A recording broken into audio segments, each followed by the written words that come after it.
الحمدللہ وکفا والسلام علی عبادہ الذین اصطفا الحمدللہ حمدا کثیرا طیبا مبارکا والصلاة والسلام علی من لا نبی بعدہ اما بعد قال اللہ تعالی فی الکلام المجید والفرقان الحمید بسم اللہ الرحمن الرحیم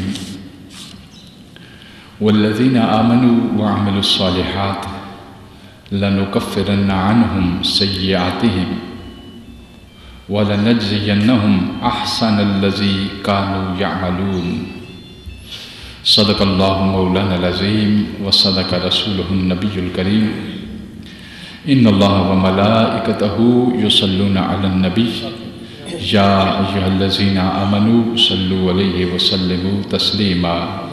اللہم صلی علی سیدنا و مولانا محمد وعلی آلہ وصحبہ وبارک وسلم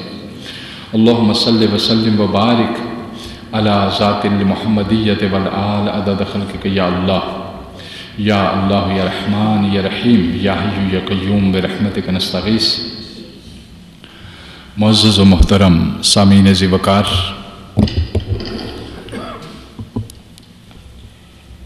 فضل رب جلیل سے ہم نے قرآن حکیم، فرقان حمید اور اعمال صالحہ اور تصوف کی اہمیت اور تصوف کے مقاصد اور تصوف کے فوائد، اس پہ ہم گفتگو کر رہے ہیں۔ یہ آیہ مبارکہ جو آج میں نے تلاوت کی ہے، پچھلے جمعے پہ میں نے اسی پہ گفتگو کی تھی اور کچھ چیزیں آپ کے سامنے گوش گزار کرنی تھی جو رہ گئی تھی، تو میں چاہ رہا ہوں کہ اس کو آپ کے سامنے پیش کروں۔ ارشاد خداوندی ہوا والذین آمنوا وعملوا الصالحات۔ بھئی یہ ٹھیک ہوتا ہے جب آپ اس کو پہلے چھوڑ دیتے ہیں اور اس کے بعد جب اس پہ نئی کرتے ہیں، یہ خراب کر دیتے ہیں۔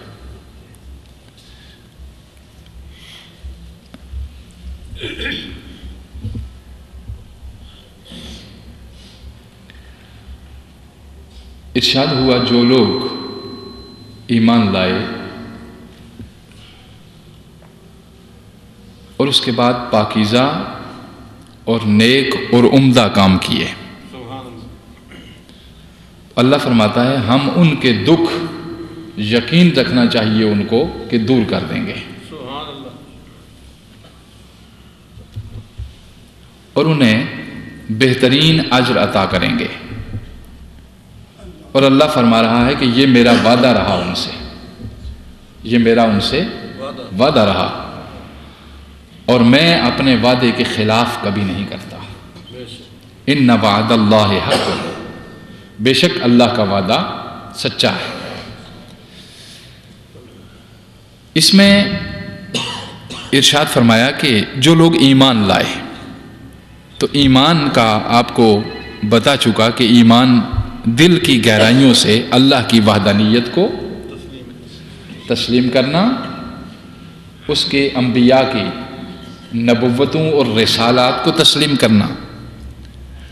اور اس کی باطنی طاقتیں جو ملائکہ کی صورت میں ہیں ان کو تسلیم کرنا، اور قیامت کو یعنی یوم آخرت کو تسلیم کرنا، اور ہر خیر اور شر من اللہ تعالی، کہ ہر اچھی یا بری تقدیر وہ اللہ کی طرف سے، اس کو تسلیم کرنا، اس کو ایمان کہتے ہیں۔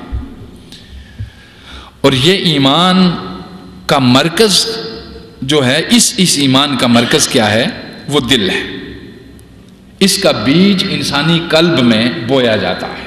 یعنی ایمان کا بیج انسان کے دل میں بویا جاتا ہے، اور پھر اس کا جو اگنا ہے، صلاحیت ہے، وہ جب باہر آتی ہے تو وہ دو چیزیں میں نے جو پچھلے جمعے پہ عرض کیا تھا کہ وہ تین چیزوں کی روپ میں سامنے آتی ہے، تخیلات کی صورت میں، اقوال کی صورت میں اور اعمال کی صورت میں۔ انسان کے اندر اگر ایمان کا بیج لگ گیا ہے اور ایمان کے بیج کے اگنے کے جو ثمرات ہیں وہ کیا ہیں، کس طرح ظاہر ہوتے ہیں؟ وہ تخیلات سے، اور اس کے بعد دوسری چیز اقوال سے، اور تیسری چیز اعمال سے۔ جو کچھ آپ کے اندر ہے وہ ظاہر ان تین صورتوں میں ہو رہا ہے۔ بڑا آسان سا تجزیہ ہے یہ، اور یہ انسانی تجزیہ نہیں، یہ میں نے آپ کو قرآنی تجزیہ بیان کیا تھا پچھلے جمعے پہ، جو آیات سے میں نے آپ کے سامنے بیان کیا تھا، اور وہ بڑی تفصیل کے ساتھ میں نے آپ کے سامنے عرض کیا تھا۔ محاسبہ جو قیامت کے دن ہوگا وہ پوچھا جو جائے گا، میں نے عرض کیا تھا تخیلات، انسان کے جو سوچا ہے انہوں نے وہ کیا ہے، انسان نے جو سوچا ہے وہ کیا ہے، جو کہا ہے وہ کیا ہے، اور جو کیا ہے وہ کیا ہے۔ بس یہ تین چیزیں ہیں۔ پوری انسانی شخصیت کو اگر آپ ایک سیکنڈ میں دیکھنا چاہیں تو اس کو دیکھنے کے لیے زیادہ دیر آپ کو نہیں چاہیے کہ کتنے پانی میں ہے یہ انسان، قد کاٹ کے اعتبار سے، علم کے اعتبار سے، تقوی کے اعتبار سے، بزرگی کے اعتبار سے، سوچ کے اعتبار سے، کردار کے اعتبار سے، عمل کے لحاظ سے کتنا ہے؟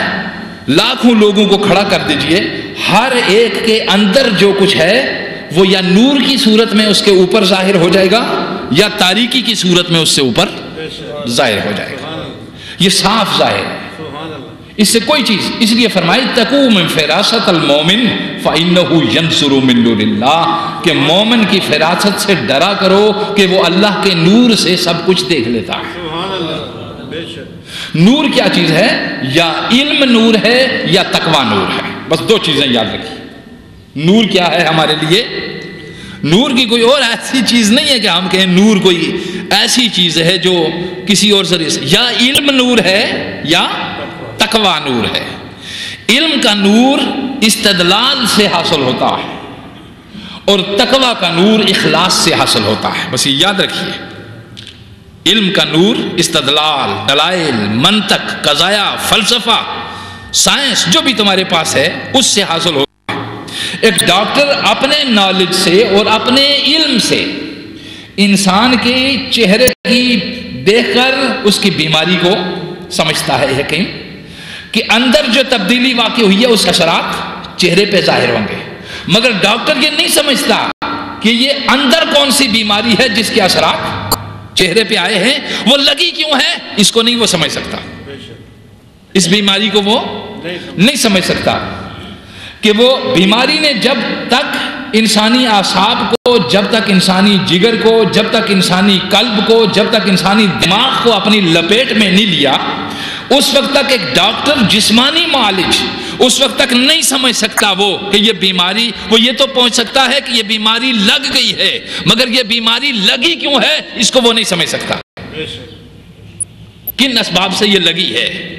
وہ جہاں سے آغاز بیماری کا ہوتا ہے وہ روح کو لگتی ہے، وہ پہلے کہاں لگتی ہے؟ روح کو لگتی ہے۔ کسی انسان کا عمل